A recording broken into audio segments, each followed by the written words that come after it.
Hello everybody, Dylan here from DHT. Today we are going to be doing a top 10. Today's top 10 is going to be Top 10 Sonic the Hedgehog Character Prototypes Part 4. Now, I had a lot of fun finding these and finding out the stories behind them and recreating some of the artwork. And if you want to see the artwork, I'll be posting it on my Twitter. The links are in the description below. So, let's get right into this today on DHT.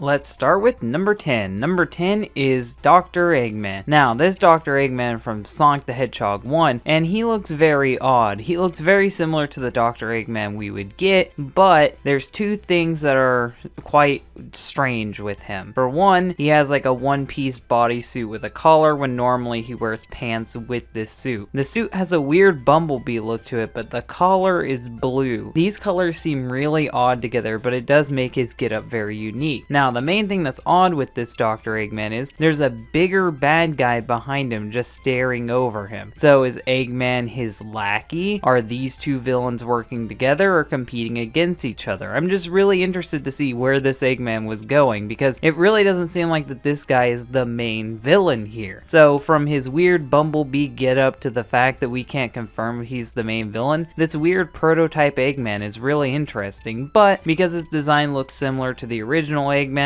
I thought he'd be great at number 10, so let's move on to number 9. Number 9 is Blaze the Cat. Now, this Blaze the Cat, just like the Eggman before her, has a body practically identical to her official counterpart. What makes her different is the small details, like her clothing. Now, this Blaze has clothing more similar to Indian culture. Why is Indian culture important? Blaze is inspired by Indian culture, as you can tell by the dot on her forehead. Now, this Blaze the Cat, I love the color scheme that Sonic Guru gave her. This was redrawn by Sonic Guru, and I think that Sega would have gone with something similar. She's wearing baggy pants and what appears to be a golden belt with a little necklace attached to it, similar to how belly dancers wore in India. She also has a tank top shirt, which is yet again another thing that is popular in Indian culture, so they wanted her to look beautiful and they were going for more of an Indian look. Another small detail is her hair. Normally her hair is parted back on the top of her head, but instead this time it's split into two. I wonder why they went with this. It looks unique, but I'm just curious to why they would part her hair like this. So yeah, Blaze the Cat, you get number 9 on this list. Number 8, the Werehog. Now, this Werehog I call Werehog with tribal tats because he looks like he has a weird dragon tattoo surrounding his body. I'm wondering why they went with dragon. Maybe they hadn't developed the storyline yet, or maybe Dark Gaia was originally going to be a dragon. Now, this Werehog looks a lot more menacing. He has like razor sharp teeth that are in like a weird wicked smile. His eyes look more like cat eyes. This one just looks menacing. He looks more like the villain to a Sonic game, not Sonic himself. So I'm kind of glad they didn't go with this, but it is a really unique design to look at. Also, despite his menacing look, he still has Sonic's regular shoes, so I guess this is before they decided to go with the spikes on his shoes. I like the Werehog design we got. This one's just a little too creepy looking, and I wouldn't expect him to be the hero of any game. Number 7 is Cream the Squirrel. Now, Cream the Squirrel looks really similar to Cream the Rabbit, except for she has her hair put up into a little scrunchie with bubbles on it. It might not be bubbles, it might just be hard little knockers. She has a zigzag little tail. She's just a really adorable design. There isn't much to say about her, but what I would really be curious with her is her gameplay. Cream the Rabbit's gameplay revolves around flying. So would this character be a digging character like Knuckles or Rouge? Would she be able to glide like a flying squirrel? Who knows? Like, it could be anything. She could be able to fly like Tails as far as we know. So it seems like there's an infinite amount of possibilities of what this character could have done, and she's just really cute, so I would really like to see what Sega would have done with this character. Cream the Rabbit,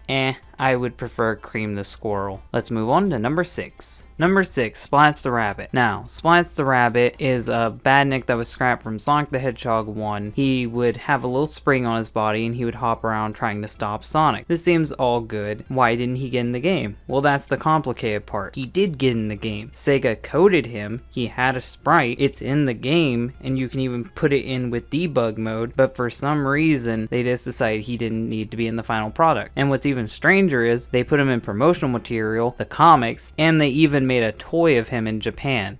I don't know why they canceled Splats the Rabbit. I don't know what happened to him, but he's just gone. I guess they thought they had too many badniks and he was the one that got cut. I feel bad for him. And like, if you actually debug the game, you can put him in so you can see that he worked fine. So I just feel bad for this character. Splats the Rabbit, it's a shame that you didn't get to be in the game. Number 5 is E102 Gamma. Now, originally he was gonna look much like an egg robo, but instead of having a pistol, he was gonna have 2 cannon hands. You can see that he has some of the designs that would be later added into Gamma, being the front bumper and the light, but other than that, he looks identical to an egg robo. This one seems very odd, and maybe he was just supposed to be a modified egg robo to begin with, but this is the design that stood out the most with me when it comes to E Gamma, and I would really like to have seen this one, but I do prefer the more original concept we got later on. Now, E Gamma is one that had plenty of unique concepts, and I might actually revisit him if I do a part 5 video, but for right now, this weird twin cannoned E Gamma will have to do. So let's move on to number 4. Number 4, Jet the Cat. Now, the color scheme was chosen by me because I'm the one that touched this up and colored this, so we can't really talk about that, but we can talk about the accessories he's wearing. As you can tell with this one, he looks much more like your stereotypical biker gang leader. He has a bandana over his head, he has goggles on that could very easily be sunglasses at this point, we can't really tell. He has much more intimidating look to him, he's frowning, so he could just be a generic gang leader here. I like that he's a cat. I assume that he would still be green, and I still gave him the red and white color scheme. I would have really liked to have seen this character, but still, I like that we got the Babylon Rogues and that they were all birds, because that's a much more unique thing to Sonic, because there isn't many bird characters in Sonic. So Jet the Cat, you look cool, I like your clothing, but other than that, I like Jet the Hawk more, sorry.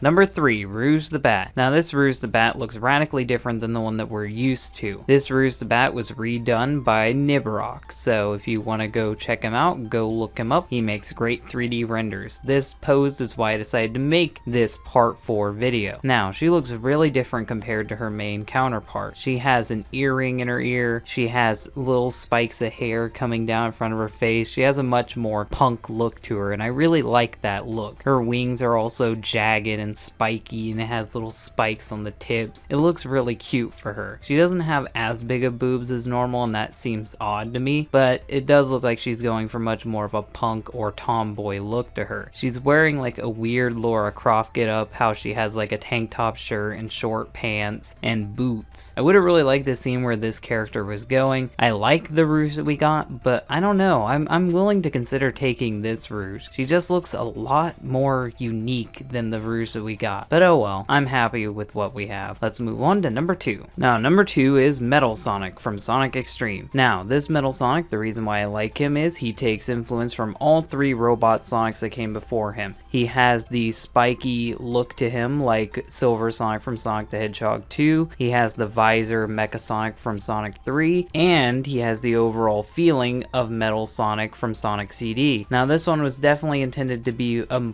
threat to Sonic, and it was supposed to be a more physical opponent. You can tell by how sharp he looks and the fact that he literally has abs. This can fly, but the only way he can fly is if his feet retracts into these sharp points, so he's hovering above the ground. I would have really liked to have seen this guy in action, but unfortunately he was in Sonic Extreme, and Sonic Extreme got scrapped, and we don't even know how in Sonic Extreme he was, because all the screenshots we see has a giant Metal Sonic that just looks like Metal Sonic. So yeah, this guy it was cool, but unfortunately Sonic Extreme got scrapped and a lot of people don't talk about it, and a lot of people don't talk about this guy. So I hope you at least like seeing him, because you probably won't hear anybody else talk about him. So let's move on to number 1. Number 1, Metal Sonic Mach 3. Now, you wouldn't really know this is a Metal Sonic unless I told you, because he looks nothing like Sonic. Continuing on with the whole spike fetish they had, he has drills for hands, drills for feet, and a drill for a head. The reason why he gets to be number 1 is just how unique he looks. Yeah, he looks really unique, but he has nothing to do with Sonic. Hell, he practically looks like a Digimon or a Mega Man villain. He doesn't have the spikes or anything. The one thing that's unique about him is he would transform. He could transform into several different drilling robots, so maybe he was possibly intended to be the boss of multiple levels. Now, I thought that was a unique concept, and it's something we've never really seen Sonic bosses do, so I would have liked to have seen him, but I still think that if we're gonna call him Metal Sonic, even if he's Metal Sonic Mach 3, he should at least look like Sonic. But he was definitely unique enough to get a number 1. So yeah, that was top 10 Sonic the Hedgehog character prototypes part 4. Sorry if my voice was a little bit sore, I've been sick lately, but I decided to upload a video anyway and give you guys some content. I hope you guys liked this video. If you really like this video, then hit the like button. If you really like this video, then hit the share button. And if you want to see more content like this, then subscribe. I'm on Sonic Amino, you can go follow me there. I'm on Twitter, you can follow me there. And if you really like me, you can donate to my Patreon. Thank you guys for watching, and bye.